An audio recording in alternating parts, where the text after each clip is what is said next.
વિધાનસભામાં આજે ધારાસભ્ય ચૈતર વસાવાએ જે સરના મામલે આદિવાસીઓના નામ મતદાર યાદીમાંથી ગાયબ થયા છે તેવા આરોપના સાથે જે પ્રકારે નિવેદન આપ્યું હતું, હવે આ મામલે ભારતીય જનતા પાર્ટીના ધારાસભ્ય મહેશ કસવાલાએ વળતો પ્રહાર કર્યો છે અને આ જ મામલે નિવેદન આપ્યું છે।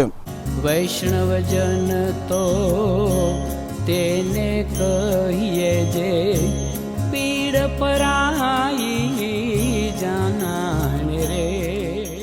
નમસ્કાર, આપ જોઈ રહ્યા છો નવજીવન ન્યૂઝ અને હું છું આપની સાથે તોફિક ગાંચી। રાજ્યની સરકાર જે પ્રકારે બજેટની જોગવાઈ કરે છે અને બજેટમાં જે પ્રકારે વધારાનો ખર્ચ થાય છે, આ ખર્ચ થયા બાદની મંજૂરી વિધાનસભામાંથી લેવી પડતી હોય છે અને સરના મામલે પણ જે પ્રકારે આ વહીવટી તંત્રમાં ખર્ચ થયો હતો તે ખર્ચની મંજૂરી માટે નાણામંત્રી કનુ દેસાઈએ આજે એક માંગણો મૂક્યો હતો અને આ બિલ લાવ્યા હતા, જેને પૂરક માંગણી બિલ તરીકે ઓળખી શકાય છે। અને આ મામલે જ્યારે તેની ચર્ચા ચાલી તે સમયે ધારાસભ્ય ચૈતર વસાવાએ સવાલો ઉપસ્થિત કર્યા હતા કે જે પ્રકારે આ સરની મતદાર યાદીમાં ગણતરી થઈ અને તેમાંથી ઘણા લોકોના નામ છે તે ગાયબ થયા છે અને જે લોકોએ ખોટા વાંધા લીધા હતા આ વાંધાવાળા લોકોના સામે પણ કાર્યવાહી કરવામાં આવે, કાયદેસરની કાર્યવાહી કરવામાં આવે અને આદિવાસી વિસ્તારોમાં પણ જે પ્રકારે નામો કાપવામાં આવ્યા છે તે મામલે પણ તેમણે પ્રતિક્રિયા આપી હતી અને વિપક્ષે પણ સતત આ મામલો આજે વિધાનસભાના ગૃહમાં ઉપાડ્યો હતો અને હવે વળતો જવાબ ભાજપના ધારાસભ્ય મહેશ કસવાલાએ સરકાર વતી આપ્યો છે અને જે પ્રકારે સરનો મામલો હાઉસમાં ચર્ચામાં આવ્યો હતો તે મામલે તેમણે નિવેદન આપ્યું છે। પૂરક વિનિયોગ વિધેયકની ચર્ચા સંદર્ભે ચૂંટણી પંચની કાર્યવાહી અંગે આ ગૃહની અંદર ચર્ચા થઈ શકે નહીં, કારણ કે બંધારણીય જોગવાઈ મુજબ કેન્દ્રીય ચૂંટણી પંચ કે રાજ્યનું ચૂંટણી પંચ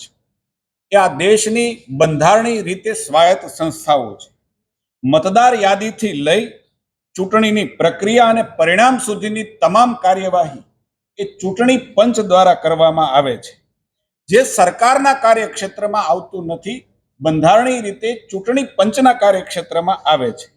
જ્યાં સુધી મતદાર યાદી સુધારણા અંતર્ગત ઊભા થયેલા કેટલાક પ્રશ્નોના સંદર્ભે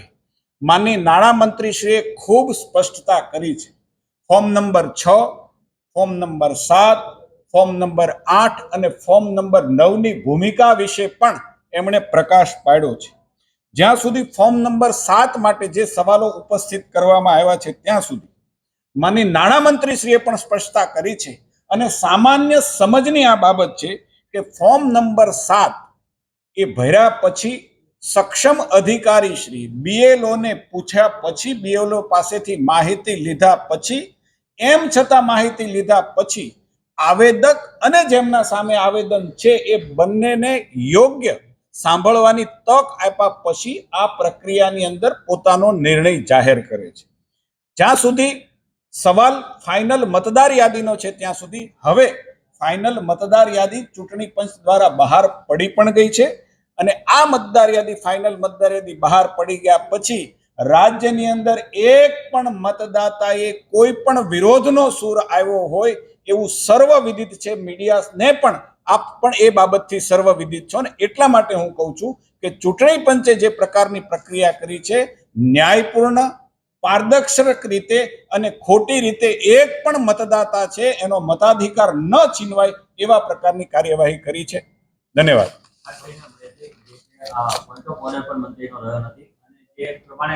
કોંગ્રેસના જે લોકોએ કીધું છે કે જે ફોટાવાળી યાદી આવશે કે ફોટા વગરની એનો પણ ખુલાસો કર્યો નથી એવું કોંગ્રેસ।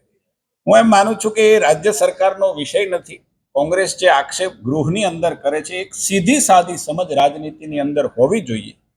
કે જે વિષય રાજ્ય સરકારમાં કાર્યક્ષેત્રમાં આવતો નથી એવા વિષયો વિધાનસભાના ફ્લોર ઉપર એના પ્રશ્ન ન થઈ શકે। આ પ્રશ્ન એ ચૂંટણી પંચના અધિકારીને કરવો જોઈએ કે આઈધર ફોટાવાળી મતદાર યાદી આવવાની છે, ફોટા વગરની આવવાની છે। હું એમ માનું છું કે બહુ સમજાઈ શકે એવા પ્રશ્નો છે કે જે પ્રકારે ચૂંટણી પંચની ફોટાવાળી મતદાર યાદી આવે છે, જ્યારે ચૂંટણીઓ આવવાની હશે ત્યારે દૂધનું દૂધ ને પાણીનું પાણી એ થઈ પણ જવાનું છે। જે કીધું હતું કે